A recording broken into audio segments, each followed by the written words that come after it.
तरी घेतले 17तून 9 गेले 8 मग इथं 8 लिहायचे. आता इथं राहिले 3 3तून 6 जातात का नाही म्हणून ह्या 3 कून 1 उसना घ्यायचा. किती झाले इथं 13 मधून 6 गेले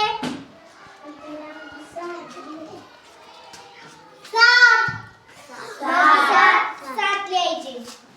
या 3 मधून 1 गेलता इथं 2 राहिले मग 9 कून 1 उसना घ्यायचा. इथं 12तून 5 गेले 7 मग इथं 7 लिहायचे. आता इथं राहिले